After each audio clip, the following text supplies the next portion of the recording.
Halo people, edisi Musa dari Tanah Batak. Materai aku, keakuan, supranatural dan geopolitik. Sang pendaki gunung.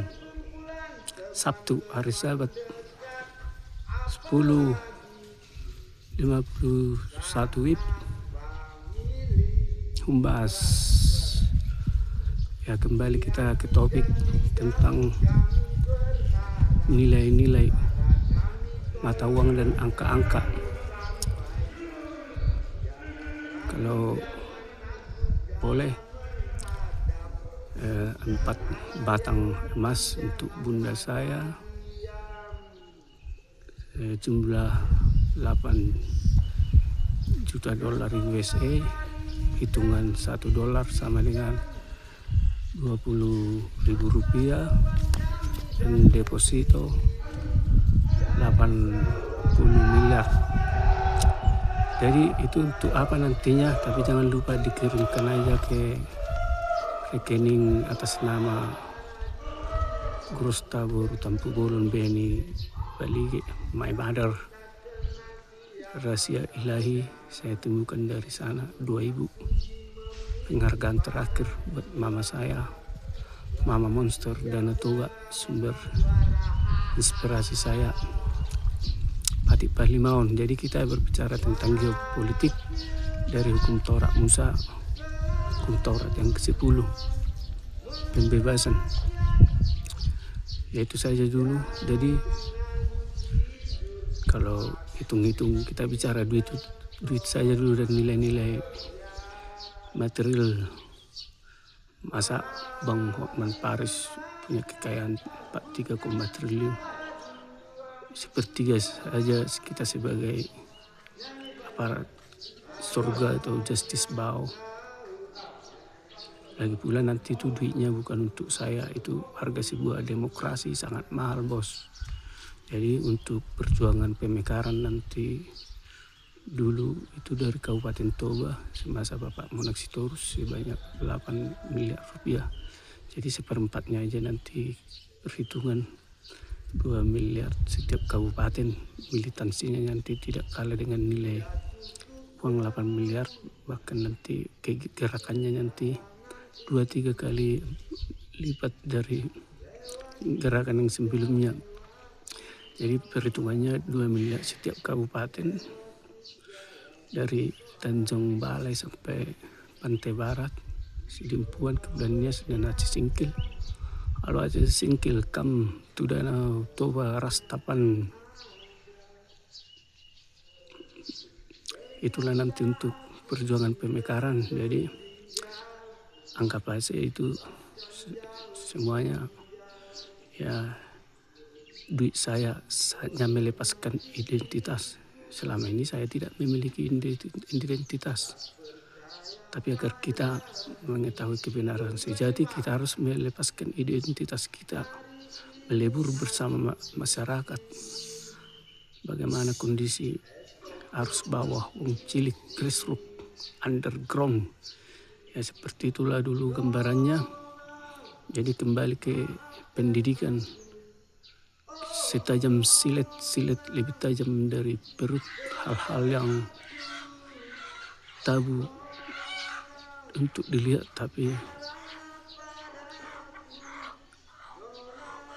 wajar untuk diperdengarkan ke publik. Kurikulum. Jadi nenek saya dulu, kata mama saya, yang bisa sekolah di era zaman Belanda hanya keluarga keturunan Nagari dan yang keluarga Situa atau Pangulani Huria KKBP. Jadi karena datang dari Jerman, sikap politiknya ya semacam politik balas budi juga. Di sana kan perlu juga SDM untuk administrasi. Jadi sekaya apapun kalau mereka kalau tidak memiliki dua hal tersebut tidak bisa menjadi Belanda-Belanda kampung. Itulah gambarannya nih. Ibu saya dulu waktu kelas 2 SMK sudah ikut ujian Eptanas kelas 3. Dia lolos juga. Mungkin juara di kelasnya. tetapi sekolahnya ditamatkan dulu dan langsung jadi guru. Seperti itulah gambaran pendidikan kita mengenai kurikulum Indonesia Inner Beauty. Sebentar lagi kita mau 17 Agustus Neo Musik Tradisional Art. Bagaimana dengan para pimpinan agama itu kalau 17 Agustus? Bagus juga itu kalau cowok-cowoknya atau perempuannya pakai sarung. Jadi perpaduan antara musik tradisional dan musik modern. Jadi seperti itulah dulu gambarannya sekilas, atau pakaiannya ya pakai hitam putih aja. Jadi yang merayakan kemerdekaan itu juga ya bukan hanya yang punya duit, yang punya kapital. Seperti itu gambarannya pesta-pesta rakyat. Jadi mengenai kurikulum pendidikan, kita lari dulu ke festival musik seperti Dangdut Idol, Indonesia Mencari Jodoh, Indonesia Idol, Indonesia Got Talent. Menurut saya musik dangdut itu lebih objektif karena yang diperlombakan sama-sama lagu dangdut. Kan tidak lucu juga ada perlombaan jazz, pop digabungkan dengan rock, underground. Ya seperti itulah menurut saya. Jadi pendidikan seperti itu juga. Kalau misalnya jurusan kimia atau jurusan bom, yang perlu di situ saya rasa eksakta, kimia, matematika, fisika.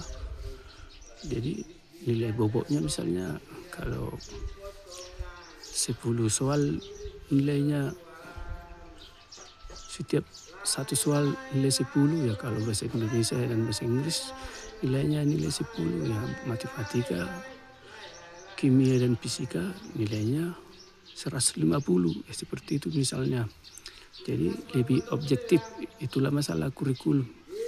Itu terserah pemerintah, itu hanya gambaran saya dari perjalanan saya selama ini yang sering melakukan aksi-aksi teatrikal di setiap tempat. Jadi kalau Kabupaten Toba itu 3/4 desa sudah hampir saya jalani, termasuk mungkin Samosir, Umbas, Tabut. Ya 1/4 desa, ada yang 1/5 desa, seperti itulah. Jadi wilayah perjalanan spiritual saya Sumatera Utara lah rata-rata. Jadi mengenai hujan lokal, kurasa kalau cuma bicara kabupaten Umbas ya 1.000 perak aja kali 200.000 penduduk kan udah lumayan, kali 10.000 serba 10 totok repe aja. Kalau ke pesta adat amplopnya udah minimal 20.000. Ke tukang urut aja kita kalau pegal-pegal, karena mereka udah megang daki kita, udah pinomat minimal 50.000 rupiah ucapan terima kasih kita. Seperti itulah dulu gambaran pergerakan. Jadi kalau terbukti nanti ya dari zaman Soeharto juga ya musim kemarau puncak-puncaknya bulan-bulan 7, 8, bahkan di daerah Banten, Jogja, di wilayah-wilayah kekuasaan Nyai Lolo Kidul, halo Nyai, PK Bare, itu kadang sampai bulan 10 lebih panjang musim kemaraunya. Itulah dulu yang pengetahuan saya. Jadi kalau bicara Sumatera Utara dulu, karena sering saya lintasi, ya setelah terbukti nanti bulan 8 ini, bagaimana dengan kabupaten Bonapasugit, halo Bonapasugit, Argaro, Bonani, Pinasa. Dari orang-orang Batak saja saya rasa itu berapa itu. Jadi hitungan $1 nanti kali 20.000 saja. Jadi kira-kira dana abadi kita nanti 1,6 triliun rupiah lah itu ya. Jadi itu bukan untuk saya. Jadi tidak usah khawatir nanti saya pakai untuk beli mobil mewah, Ferrari, Lamborghini, MC Laren. Soalnya kalau bicara lukisan Pak SBY aja kemarin 6-8 miliar. Bagaimana dengan lukisan Mona Lisa karya Leonardo da Vinci yang melukis gambar Yesus berapa juta $. Jadi kalau saya gambar misalnya bulatan begini, saya taruh titik, itu nanti nilai berapa itu. Misalnya ada coretan tulisan sayur Nirvana di warung kopi, di warung waktu dia coret-coret harganya sampai berapa ribu dolar. Lain lagi senjatanya yang dipakai untuk bunuh diri berapa ribu dolar. Kalau karya tulisan saya nanti berapa, apa itu nanti khusus misalnya untuk negara ateis misalnya, kalau saya tandai, kalau terbukti nanti itu berapa, itu nanti nilai apanya nanti. Mungkin permintaan saya nanti kalau saya misalnya tidak bisa menjadi presiden seumur hidup, ya entah bang saya jadi wakil gubernur Sumatera Utara misalnya mendampingi incumbent, entah kakak saya menjadi wakil wali kota di Medan, entah adik saya, entah guru saya di Kabupaten Toba Umbasanya. Itu aja mungkin sebagai permintaan terakhir saya nanti mengenai demokrasi. Masa semesta mau kita memperbaiki iklim, tidak memiliki duit kan tidak lucu juga ya kan. Jadi anggap saja ini semacam mission impossible, tapi who knows, kuasa Tuhan tidak terbatas. Jadi paling nanti permintaan saya nanti kalau saya meninggal, mudah-mudahan diberikan Tuhan umur panjang ya. Saya seperti Stalin lah, di mayat saya diawetkan, dimumikan. Nanti diarak-arak lah itu nanti setiap pas ulang tahun. Jadi banyak nanti program-program ke depan. Tidak salah juga nanti kalau ada yang ulang tahun, menanam pohon, menyaburkan ikan yang 7 sekilo yang bertelur ke Danau Toba, atau mengunjungi yayasan seperti Pantai Asuhan dan lain-lainnya, Pantai Jompo. Itu bagus juga untuk melatih kepekaan anak-anak sejak dini, melatih otak motoriknya, melatih emosional quality dan spiritual quality agar belajar berbagi terhadap sesama. Itulah dulu sekilas tentang ya saya, Avatar Toba. Jadi mengenai hujan lokal ya hubungi saja, saksikan aja episode minimal 7 sampai 10 episode lah. Ini episode yang 10 lah ini. Episode ke-10 2 episode ke-9 ada 4 dan 5 episode. Itu episode 1 sampai 9 ya, seperti itulah dulu. Jadi nanti untuk kedepannya saya kan jadi sekjen PBB sejak Sekretaris Jenderal Pengangguran Besar-besaran. Halo, apa kabar PBB?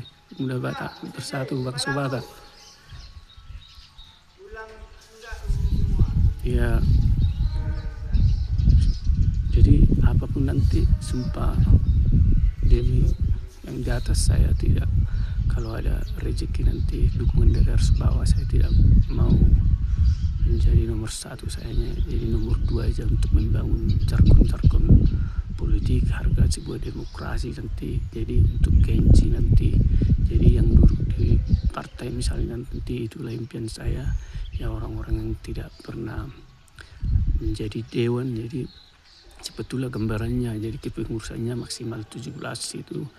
Jadi pergerakannya nanti kita ya, istilahnya kayak waktu Mahkamah Rakyat dulu disuarakan kawan-kawan aktivis 98 reformasi, pemotongan satu generasi. Nanti nggak tahu lagi nanti kebijakan tawar kita, entah entrepreneur muda 9 naga muncul dari permukaan Danau Toba, nanti tak pensiun dini, tapi duitnya seperti kebijakan Pak SB dulu, rencana 500 juta 1M, entah bla bla bla.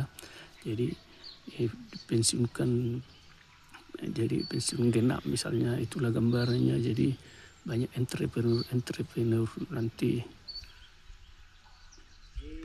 untuk mengisi ekonomi kerakyatan kita nanti. Itulah dulu semacam gambaran. Jadi kedepannya nanti ya, kerjaan saya, makanya ini sengaja kita rekam, yang mendengarkan rekaman, ada ucapan kita yang terlewatkan, ada program-program yang terlewatkan. Ya inilah dulu saya kurang lebihnya. Jadi membahas pendidikan itu tidak ada habis-habisnya. Kalau ada kekurangan saya atau ucapan saya, harap ya dari dalam lubuk hati, I apologize, God bless us, see you, freedom, Merdeka. Ya, nanti edisi berikutnya entah besok akan kita terbitkan, hari sudah semakin dekat. Jadi kalau boleh bulan 8 ini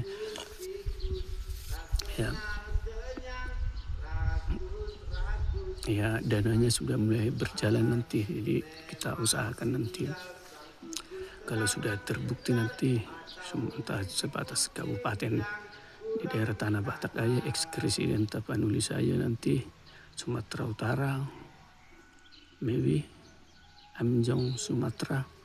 Ya, kalau untuk orang-orang Batak itu berapa lah itu, saya rasa sudah banyak orang-orang Batak yang sukses. Baik itu nanti yang di luar Nagori juga, yang dari Kabupaten Humbah saja saya rasa berapa lah itu dikumpulkan sama perantau-perantau dari Humbah sini. Jadi itulah sekilas gambarannya Mission Impossible kita, materai aku sang pendaki gunung atau Bani Dewata, sendengkanlah telingamu kepada saya Tuhan, jiwa saya fatartoba bermasmur di hamparan ladang hijau. Jadikan saya Tuhan jadi penunggang kudamu, malaikatmu dalam wujud manusia. Kaki kanan saya menopang memijak lautan, kaki kiri saya di atas bumi, di atas tanah. Jadikan Tuhan mata saya menjadi seperti cahaya kilatan matahari. Jadikan Tuhan jari-jari saya seperti bintang-bintang. Jadikan sinar terang mata saya menjadi sinar terang rembulan. Itulah visi saya bagi sang kali kuda tunggangan Allah, penunggang kuda Allah. Saya punya gambaran juga waktu di sini,